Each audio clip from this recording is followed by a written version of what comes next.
Ang mga gawa ng mga apostol. Kabanata 35, Kaligtasan sa mga Hudyo. Ang kabanatang ito ay batay sa sulat sa mga Romano. Pagkaraan ng maraming hindi may iwasang pagkaantala, sa wakas ay narating ni Pablo ang Korinto, ang tagpo ng napakaraming pagkabalisa sa nakaraan, at sa isang panahon ang layunin ng malalim na pagmamalasakit. Nalaman niya na marami sa mga unang mananampalataya ay itinuring pa rin siya ng may pagmamahal bilang ang unang nagdala sa kanila ng liwanag ng Ebanghelyo. Habang binabati niya ang mga alagad na ito at nakita ang mga katibayan ng kanilang katapatan at kasigasigan ay nagalak siya na ang kanyang gawain sa Korinto ay hindi nawalan ng kabuluhan. Ang mga mananampalatayang taga-Korinto, na minsan ay madaling makaligtaan ng kanilang mataas na pagtawag kay Kristo, ay nagkaroon ng lakas ng katangiang Kristiyano. Ang kanilang mga salita at gawa ay nagpahayag ng pagbabagong kapangyarihan ng biyaya ng Diyos, at sila ngayon ay isang malakas na puwersa para sa kabutihan sa sentrong iyon ng pagano at pamahiin. Sa lipunan ng kanyang minamahal na mga kasama at ang mga tapat na nagbalik loob na ito ang pagod at ligalig na espiritu ng apostol ay nakatagpo ng kapahingahan. Sa kanyang pamamalagi sa Korinto, si Pablo ay naghanap ng panahon upang umasa sa bago at mas malawak na larangan ng paglilingkod.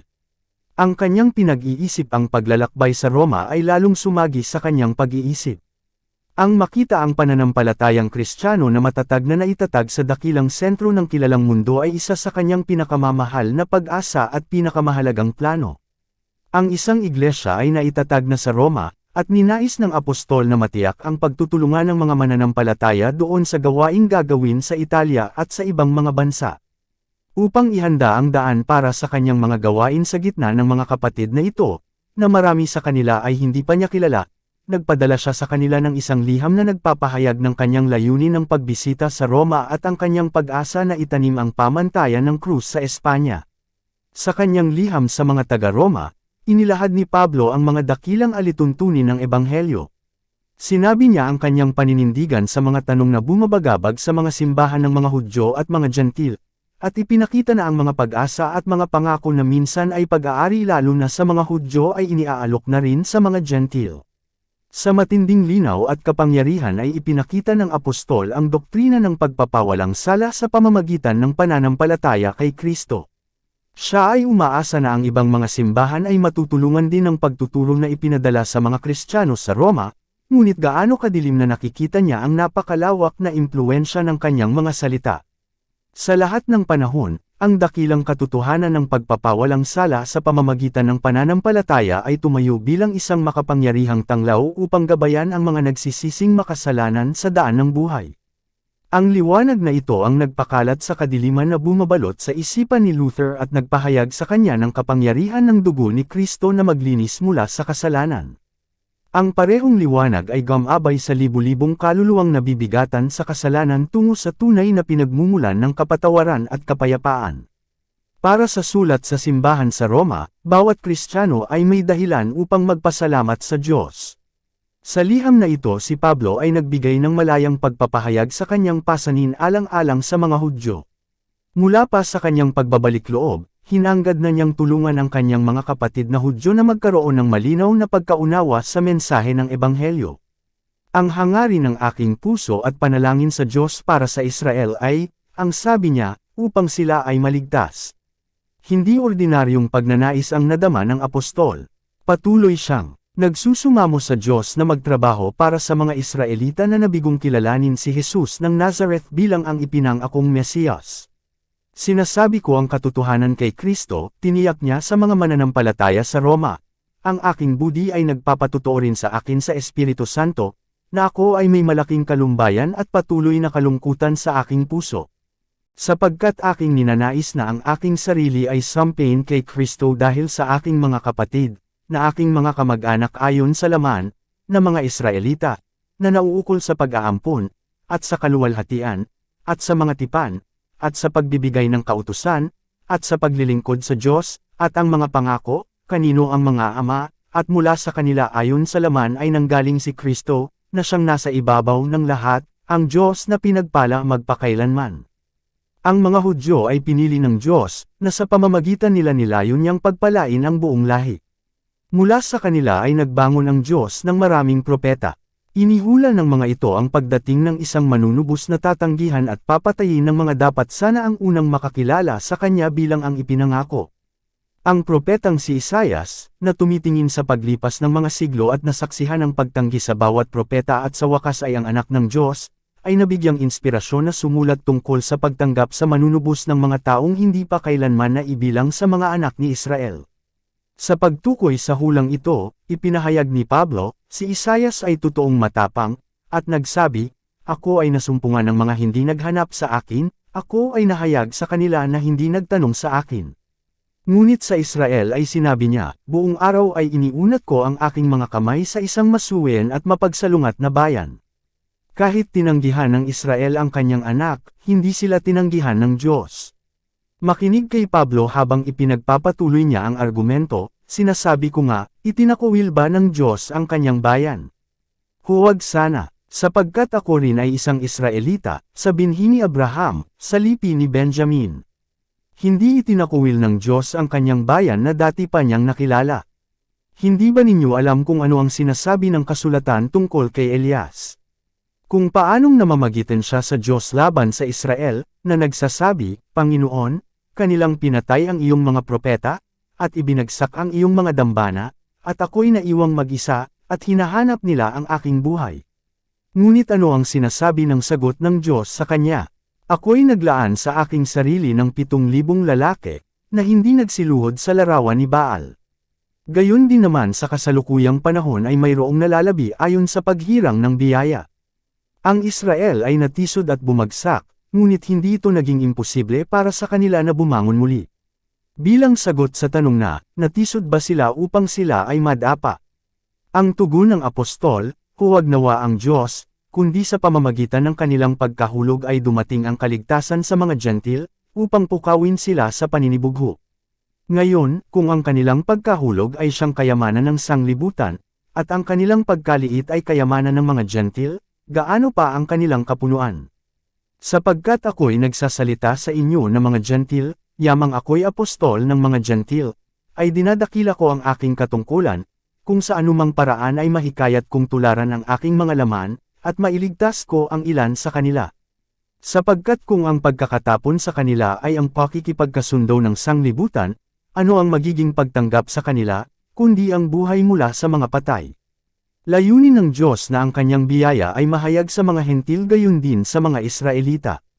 Ito ay malinaw na binalangkas sa mga hula sa lumang tipan. Ginamit ng apostol ang ilan sa mga hulang ito sa kanyang argumento.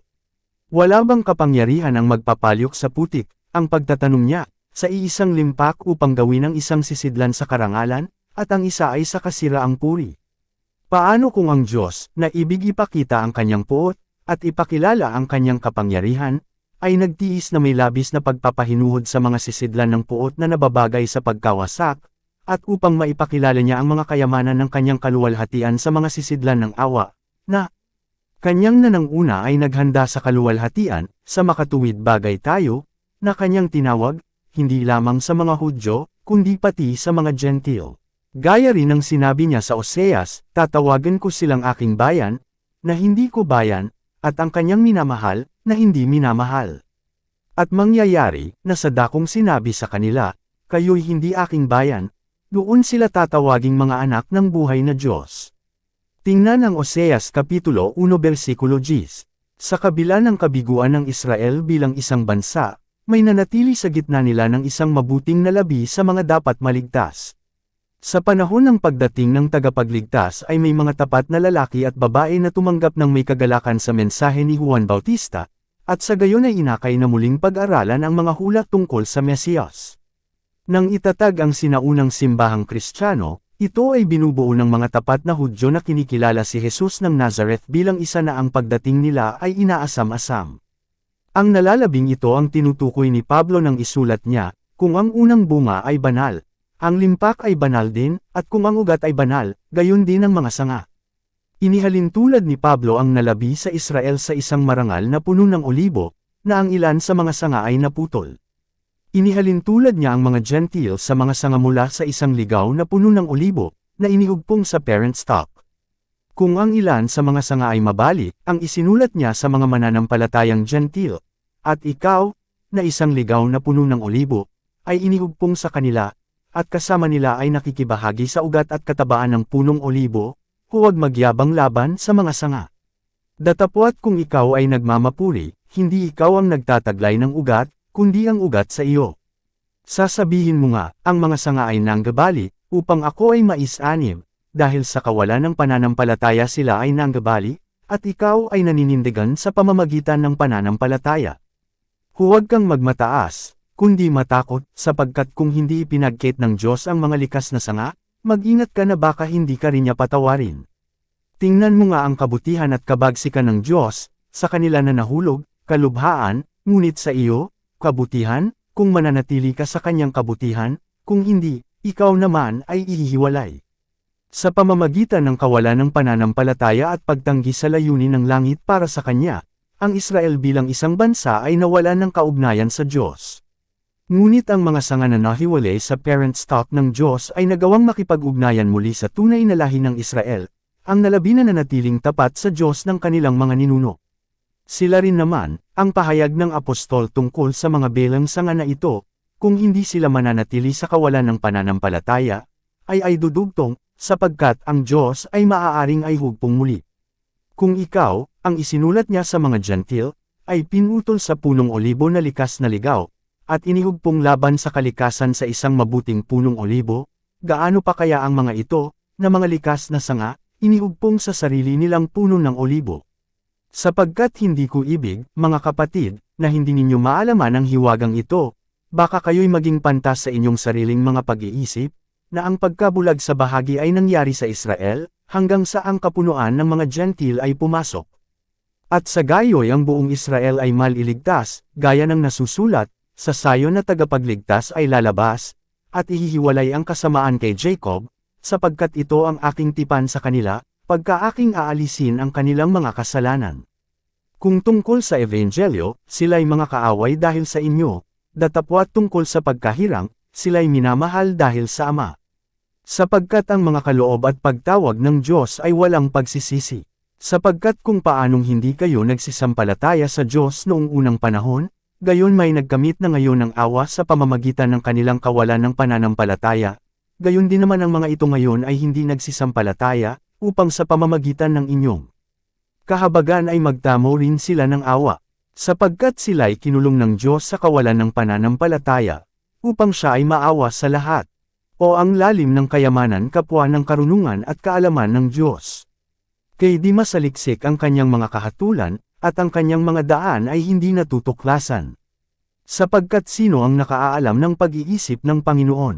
O sino ang kanyang naging tagapayo? O sino ang unang nagbigay sa kanya, at ito ay gagantihin muli sa kanya? Sapagkat sa kanya, at sa pamamagitan niya, at sa kanya, ang lahat ng mga bagay, na sumaka niya ang kaluwalhatian magpakailanman. Kaya ipinakita ni Pablo na ang Diyos ay saganang kayang baguhin ang mga puso ng Hudyo at Gentil, at ipagkaloob sa bawat mananampalataya kay Kristo ang mga pagpapalang ipinangako sa Israel. Inulit niya ang deklarasyon ni Isaias tungkol sa bayan ng Diyos, bagaman ang bilang ng mga anak ni Israel ay gaya ng buhangin sa dagat, isang nalabi ang maliligtas, sapagkat kanyang tatapusin ang gawain, at paikliin ito sa katwiran, sapagkat ang maikling gawain ay ginawa ng Panginoon sa lupa. At gaya ng sinabi ni Isaias ng una, maliban na ang Panginoon ng mga Sabaoth ay nag-iwan sa atin ng isang binhi, tayo ay naging gaya ng Sedoma at naging katulad ng Gomora. Noong panahong nawasak ang Jerusalem at nawasak ang templo, maraming libu-libong Hudyo ang ipinagbili upang maglingkod bilang mga alipin sa mga pag-anong lupain.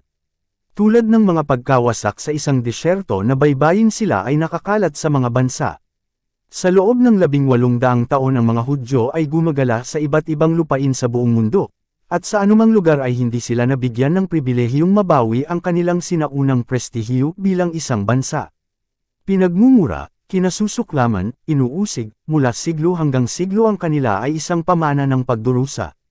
Sa kabila ng kakilakilabot na kapahamakan na ipinahayag sa mga Hudyo bilang isang bansa sa panahon ng kanilang pagtanggi kay Jesus ng Nazareth, may nabuhay mula sa edad hanggang sa edad maraming marangal, may takot sa Diyos na mga Hudyo na lalaki at babae na nagdusa sa katahimikan. Inaliw ng Diyos ang kanilang mga puso sa kapigatian at nakitang may habag ang kanilang kakila-kilabot na kalagayan. Narinig niya ang naghihirap na panalangin ng mga naghanap sa kanya ng buong puso para sa tamang pagkaunawa sa kanyang salita. Ang ilan ay natutong makita sa hamak na Nazareno na tinanggihan at ipinako ng kanilang mga ninuno, ang tunay na Mesiyas ng Israel.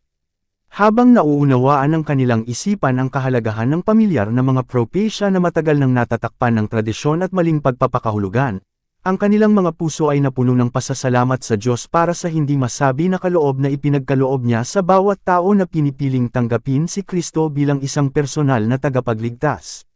Sa klaseng ito tinukoy ni Isaiah sa kanyang propesya, isang nalabi ang maliligtas. Mula sa panahon ni Pablo hanggang sa kasalukuyang panahon, ang Diyos sa pamamagitan ng kanyang banal na espiritu ay tumatawag sa Hudyo gayon din sa Hentil. Walang paggalang sa mga tao ang Diyos, ang sabi ni Pablo. Itinuring ng apostol ang kanyang sarili bilang may utang kapwa sa mga Griego, at sa mga barbaro, gayon din sa mga Hudyo, ngunit hindi niya kailanman nalimutan ang mga tiyak na kalamangan na taglay ng mga Hudyo sa iba, pangunahin, sapagkat sa kanila ay ipinagkatiwala ang mga aral ng Diyos. Ang Ebanghelyo, ipinahayag niya, ay ang kapangyarihan ng Diyos sa ikaliligtas ng bawat sumasampalataya, sa Hudyo muna, at gayon din sa Griego. Sapagkat dito ay nahahayag ang katwiran ng Diyos mula sa pananampalataya hanggang sa pananampalataya, gaya ng nasusulat, ang ganap ay mabubuhay sa pananampalataya. Ito ay tungkol sa Ebanghelyong ito ni Kristo, na parehong mabisa para sa Hudyo at Gentil, na si Pablo sa kanyang sulat sa mga Romano ay nagpahayag na hindi siya nahihiya. Kapag ang Ebanghelyong ito ay iniharap sa kabuuan nito sa mga Hudyo, marami ang tatanggap kay Kristo bilang Mesiyas. Sa gitna ng mga Kristiyanong ministro ay iilan lamang ang nakadarama ng pagtawag sa paggawa para sa mga Hudyo, ngunit sa mga madalas na dumaan, gayon din sa lahat ng iba pa, ang mensahe ng awa at pag-asa kay Kristo ay darating. Sa pangwakas na pagpapahayag ng Ebanghelyo, kapag ang espesyal na gawain ay gagawin para sa mga uri ng mga tao na hanggang ngayon ay napapabayaan, inaasahan ng Diyos na ang kanyang mga mensahero ay magkakaroon ng partikular na interes sa mga Hudyo na kanilang matatagpuan sa lahat ng bahagi ng mundo. Habang ang mga kasulatan ng Lumang Tipan ay pinaghalo sa bago sa isang paliwanag ng walang hanggang layunin ni Jehovah, ito ay magiging sa marami sa mga Hudyo bilang ang bukang liwayway ng isang bagong nilalang, ang muling pagkabuhay ng kaluluwa. Habang nakikita nila ang Kristo ng dispensasayon ng Ebanghelyo na inilalarawan sa mga pahina ng kasulatan sa Lumang Tipan, at nauunawaan kung gaano kalinaw ang pagpapaliwanag ng bagong tipan sa luma, ang kanilang mga kakayahan sa pagkakatulog ay mapupuyat, at makikilala nila si Kristo bilang tagapagligtas ng mundo. Marami sa pamamagitan ng pananampalataya ay tatanggap kay Kristo bilang kanilang manunubos. Sa kanila ay matutupad ang mga salita, ang lahat ng tumanggap sa Kanya. Sa kanila ay binigyan niya ng kapangyarihang maging mga anak ng Diyos, sa makatuwid bagay sa mga nagsisisampalataya sa kanyang pangalan. Juan Kapitulo 1 versikulo 12. Sa mga Hudyo ay may ilan na, tulad ni Saulo ng Tarsus, ay makapangyarihan sa kasulatan, at ang mga ito ay ipahahayag ng may kamanghamanghang kapangyarihan ang di nababagong batas ng Diyos. Isa sa katuparan ito ng Diyos ng Israel sa ating panahon. Ang kanyang braso ay hindi pinaikli na hindi ito makapagligtas. Habang ang kanyang mga lingkod ay gumagawa sa pananampalataya para sa mga matagal ng pinabayaan at hinamak, ang kanyang kaligtasan ay mahahayag. Ganito ang sabi ng Panginoon, na tumubos kay Abraham, tungkol sa sambahayan ni Jacob. Si Jacob ay hindi na mapapahiya ngayon, ni ang kanyang mukha ngayon ay mamumutla. Ngunit kapag nakita niya ang kanyang mga anak, ang gawa ng aking mga kamay, sa gitna niya, kanilang pababanelan ang aking pangalan, at pababanelan ang banal ni Jacob, at matatakot sa Diyos ng Israel. Sila rin na nagkamali sa espiritu ay darating sa pangunawa, at silang nagbulang-bulungan ay matututo ng doktrina. Isaias Kapitulo 29 versikulo 22 hanggang 24. Dito nagtatapos ang Kabanata 35. Para updated ka sa susunod na kabanata, ay huwag kalimutang mag-subscribe, mag-follow at mag-share sa ating channel Renilab TV. Maraming salamat po.